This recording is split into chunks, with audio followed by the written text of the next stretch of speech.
Hey guys, it's Adam with Unleashedwargaming. I got a new bat rep coming up, and this one is kind of special.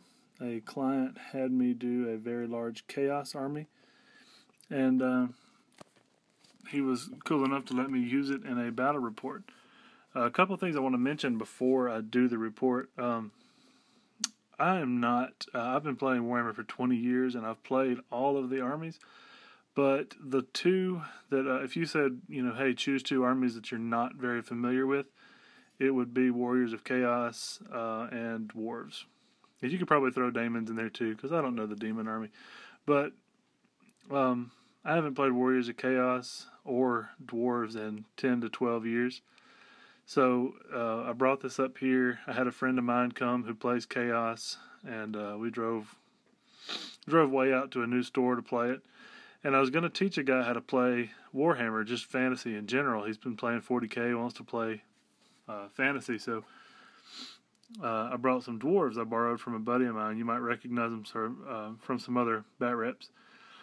But when we got there, the guy wasn't feeling very well, had some problems with his knee, and so we ended up, I used the dwarves and played against the Chaos. Neither one of these armies are super hard competitive lists. They're both more for like showing somebody how to play.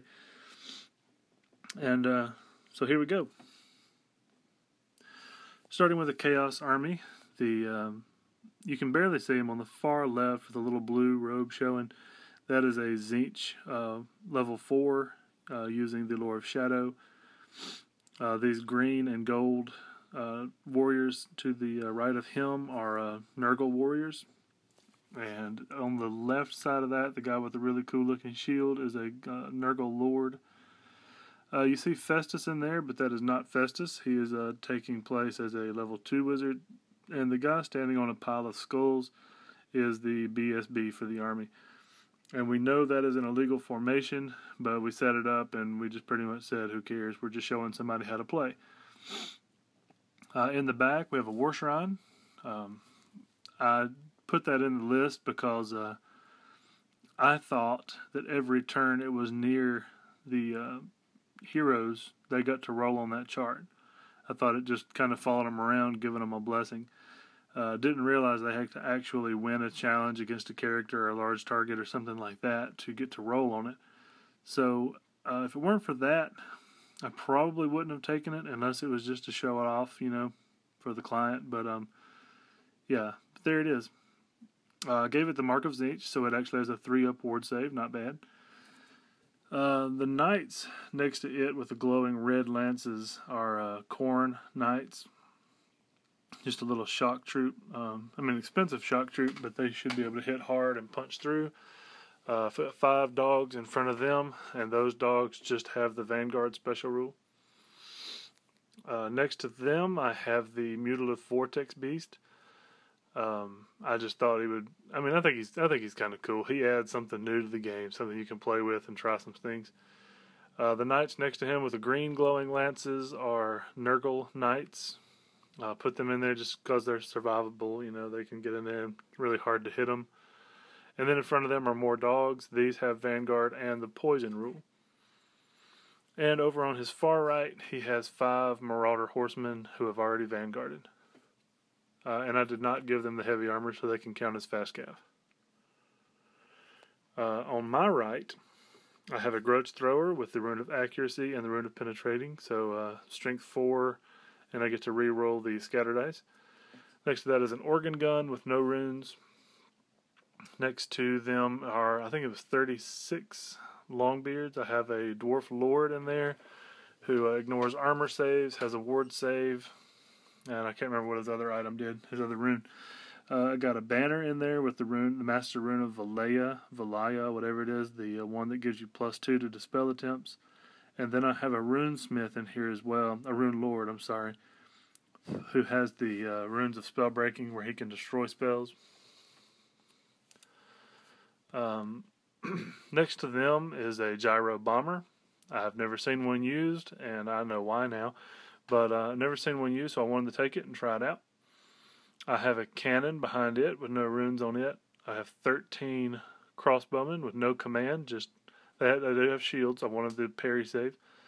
I have a master engineer behind them, and he's close enough to each of those war machines that he can kind of move over and help them, whichever one I think is going to need it that turn. Another organ gun with no runes. I have 15 iron breakers, full command. And next to them I have another cannon.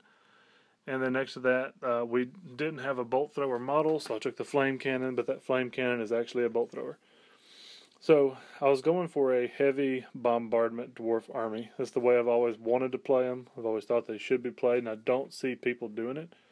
I see people take a gun line, but it seems like they always want to, take some hand-to-hand stuff and then park their war machines in front of them. And I don't understand that formation at all. But so I wanted to see how this would work. There's a look at his dogs vanguarding, moving up some to get ready to charge me, or actually to chaff me up. We know the dogs aren't going to do anything. The gyro bomber, Dwarfs got first turn, by the way. And on our ancestral grudge, or whatever it is, we rolled a 3, so all my characters hate all of his characters. Doesn't ever come into play, but here we go. Gyro bomber moves up like this, staying out of everybody's charge arcs, but I wanted to be able to shoot the rattle gun or whatever it's called on the front. That was my only movement. So looking here, the rattle gun fired 4 shots, missed everything. The organ gun here fired and killed 1 marauder horseman. Not a great showing yet.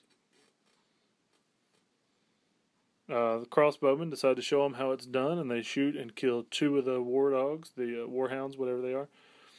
Not the poison ones, though. They killed 2 of the others. Let's see, next. That's what my organ gun did. My organ gun fired, killed the other 5, the one that had poison. Turned them into a fine red mist, and the destroyed unit caused this unit of dogs on the left, caused them to panic and run towards that house. Crazy enough, I hated to do it. I never throw a game. If I play, I always tell these people, even if I'm teaching you how to play, if you beat me, you did it for real. I never throw a game. I never play soft and then make an excuse when it's over. But I hated this because I fired the cannon first turn, shot it at the beast, rolled perfect, and killed him. He failed his regen save. I rolled a 5 for the amount of wounds, and so turn 1, first shot of a cannon, the vortex beast is dead. The second cannon was close enough to do a grape shot, and so the other unit of dogs is now, it just thickened the fine red mist. So all the dogs are gone, the vortex beast is gone, and yeah, it was ugly. I think the bolt thrower missed everything. And there's an overlook of the board after turn 1. You can see his dead pile over on the right. Yeah, it looks like just the dogs, 1 marauder horseman, and the vortex beast killed in turn 1. So, yeah, good showing for the bombardment so far. Warriors of Chaos turn 1. He declares a charge with his marauder horseman into the grudge thrower. And he made it. I think he needed a 9, maybe an 8, something like that. But made it no problem. Everything else just kind of surged forward. He's got both units of knights coming in charge distance now. His Nurgle warriors moved forward like so. Don't know if he marched to his maximum. I've given them the banner that lets him, the banner of swiftness, +1 movement. And the Khorne Knights have the banner with the war banner, +1 combat res, to help them punch through things. But I don't think he moved his full 10 inches with the Nurgle warriors. I don't know why, but he kind of just moved up like this. And the War Shrine staying in the back, because apparently it can't do anything yet. In the combat phase, the magic was completely shut down. I used one of my 2 runes of spell breaking. I have one that just dispels and one that destroys. So I used one and stopped his Searing Doom, I think it was. And then used my dice to dispel everything else. But his Marauder Horseman came in, did no wounds. I might have killed 1 crew member. I don't remember. But either way, we held, and so they're kind of stuck in combat. There's a look at the board after Warriors of Chaos. Warriors of Chaos turn 1, yeah. Alright, Dwarfs turn 2. I fly the gyro bomber up like this. I had to march move so it can't shoot. If I'm mistaken that it can drop bombs even when it marches, please let me know, but I don't think it can. So it moved up here, ready to fire. That was all my movement. The crossbowmen decided that the dogs, kind of whetted their appetite, so they want to show off a little better, so they shoot and kill 2 of the Nurgle knights this time. I don't want those knights getting into combat because they're so hard to hit. So, yeah, 2 of them fall to the crossbowmen. And then the organ gun opens up on them and kills the other 3. So, this one's moving on up. In one turn it kills 1 Marauder Horseman, and the next turn it kills 3 Nurgle Knights. So, can't beat that. The Khorne Knights are frenzied, so they don't care about the destroyed unit. The other organ gun opens up and kills 1 of them. And over here, believe it or not, the Marauder Horsemen do nothing to the Dwarf crew. We kill 1 of the Marauders, and they break from combat and run away. So, actually, I was joking around with the other player, and I think they kind of ran back to give their spears another chance. So, maybe they'll turn around and come back, try again. And there is a look at the board after Dwarves turn 2. The cannons, I think I fired both cannons at the Nurgle warriors and the bolt thrower as well. And, you can see it's a little thinner back there. So I think that's all I did with it, was kill a few of those warriors, trying to soften them up before they get to combat. Warriors of Chaos turn 2. He declares a charge into my crossbowman with his Khorne Knights. Should be an easy overrun there. You can see his dice. He rolled a 6, 4, and a 5, so he easily made it in. Yeah, there's a picture of him landing on the crossbowman. The Nurgle warriors declare a long charge. He needed boxcars to make it in. That kind of surprised me. I thought maybe he should just move on up, but he goes for it and failed his charge. So there he is moving. I think he did roll a 6, but the other one was a 3 there on the right. So moved up 6 inches. And the Marauder Horsemen rallied.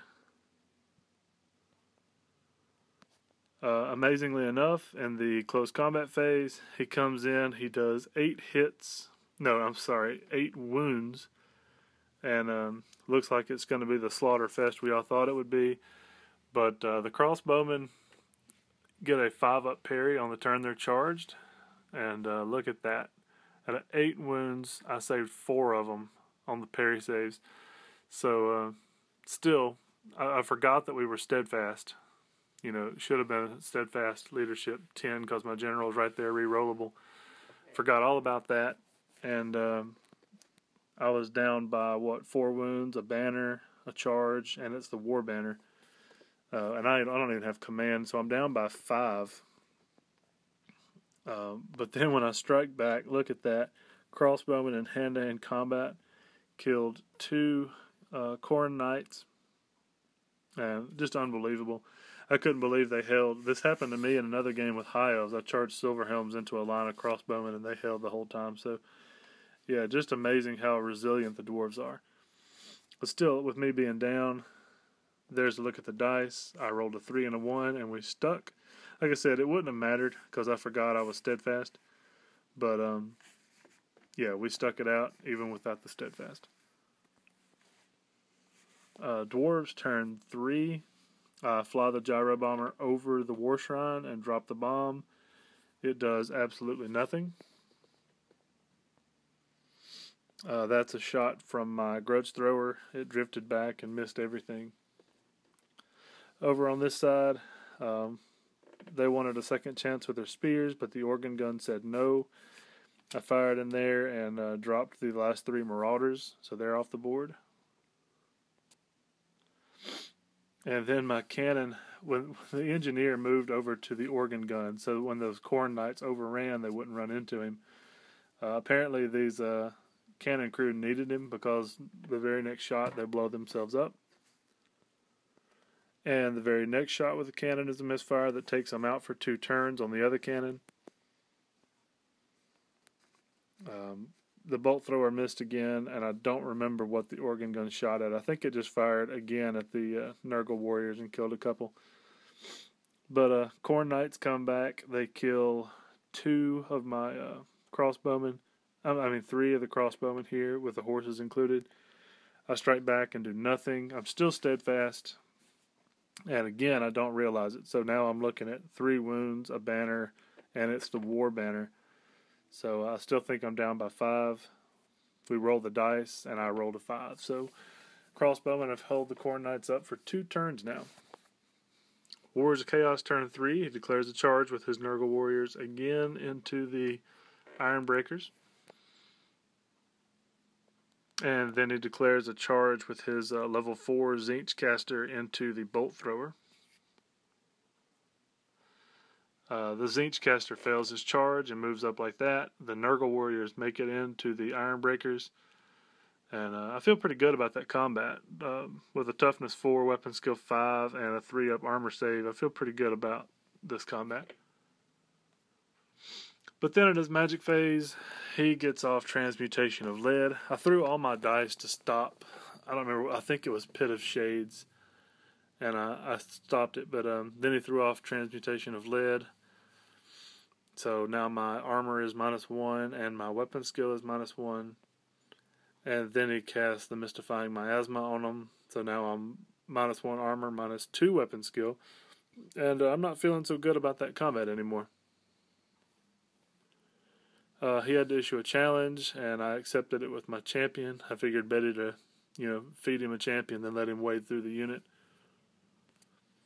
And that's exactly what happened. He did 2 wounds and killed the champion. But, surprise, surprise, after combat, I lost 1 Iron Breaker and did 2 wounds to the Nurgle warrior. So, he's got a charge. He's got, 2 ranks left there. He's got a banner, all that good stuff. And 3 wounds. So he won the combat, but I think I needed a 5 again to stay. And there it is. I rolled a 4, so my dwarves are still showing their resilience. They're not going anywhere.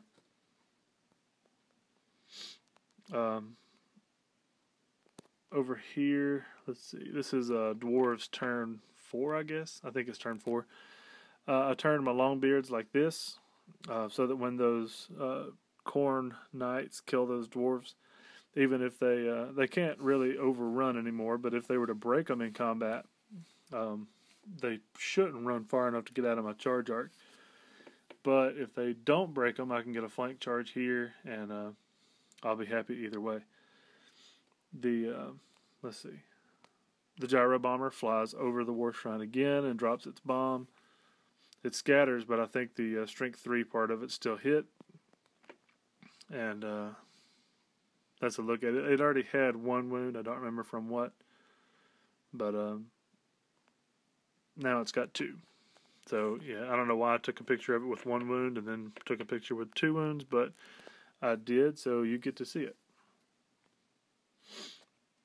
Funny enough, the Grudge Thrower lobs a rock over to try and snipe the Zinch caster. And I scattered, and it was a 10-inch way off into nothing. And I thought, you know what, I'm going to re-roll and try and get a hit. And instead, I scattered right on top of my Bolt Thrower and killed 2 of the crew members. So that's great. And as a matter of fact, that's the only thing it's killed this game is 2 of my own guys. So, well, and the 1 Marauder Horseman in combat. So anyway, going hand to hand, his Corn Knights are finally starting to wake up. They kill 3 dwarf warriors. Kill 3 of the quarrelers. And you can see I did nothing back, of course. I needed a 5 to stay. And there's my leadership check. So those last 2 quarrelers aren't going anywhere. They're going to hold them up for turn 3. Further over to the left, the in my magic phase, I dispelled the one that lowered my armor save. So I did 2 wounds. He did 1 to me, and which is crazy. His BSB was in there. His Lord is in there, and I'm just making armor saves and parry saves like crazy. So yeah, this time he won by 1. He's got 2 ranks. He's got 2 banners, and did the wound. So he won by 1. I'm on leadership 9, and not rerollable. And this is the one, as you can see here, this is the one I chose to fail. So they can make a leadership 4, they can make a leadership 5, but leadership 9, forget about it. They're gone. This was my turn that they broke, so in his turn, he'll have an easy charge to just push them on off the board. Warriors of Chaos turn 4, that's what he does. He charges and just knocks them right off the board, so I've lost the Iron Breakers. He declares a charge with the Tzeentch caster into the cannon. He declares a charge with a War Shrine into the organ gun. The Tzeentch level 4 gets in there to the cannon crew. The War Shrine makes his charge into the organ gun. In the magic phase, he casts Enchanted Blades, and I thought, who cares? Waiting for the big spells, and that's all he cast, so I wasted my dice.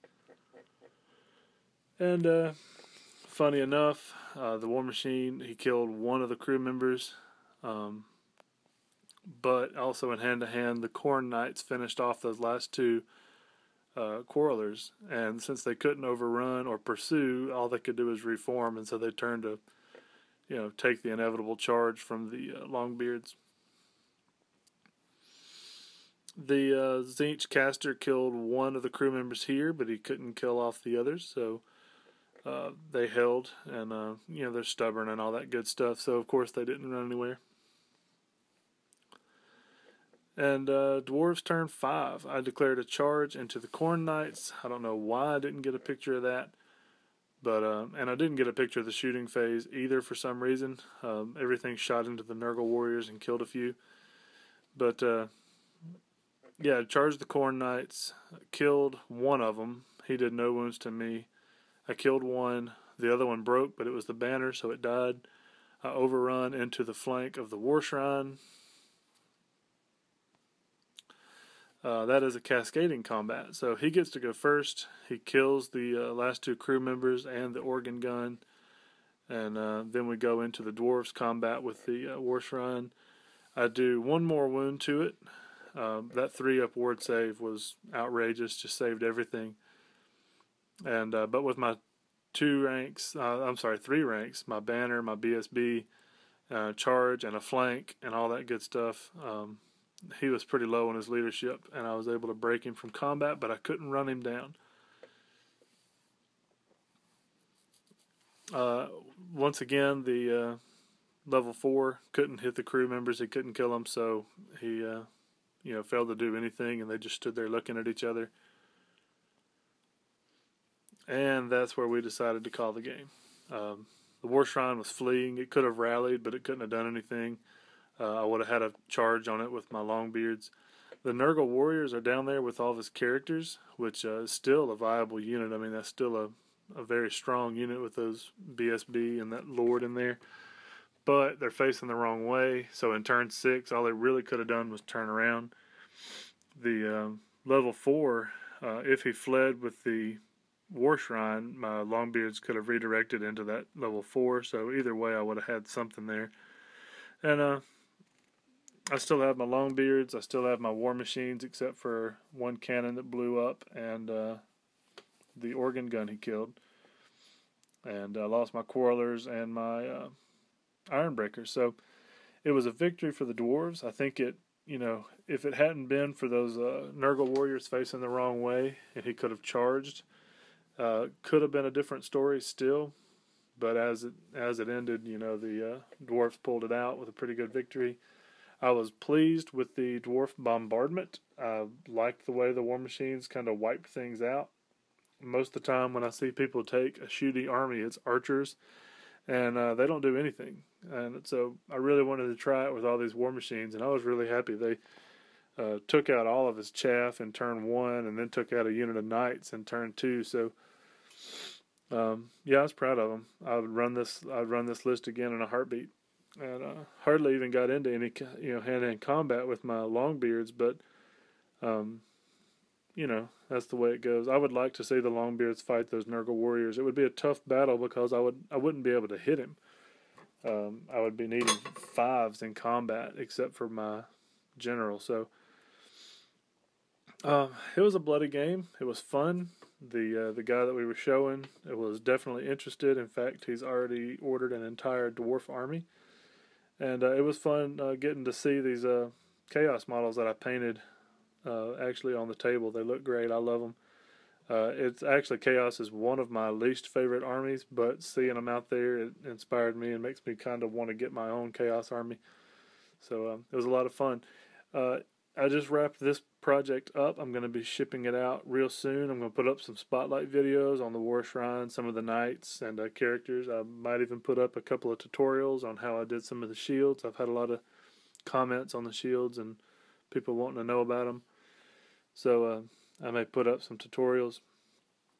But I love doing this. It was a great hobby, and it's a great way to make a little extra money to support my hobby. So if you have any projects or any ideas or anything you want to ask about or get quotes on or anything like that, as far as I know, I sometimes turn out half price to some of my competition.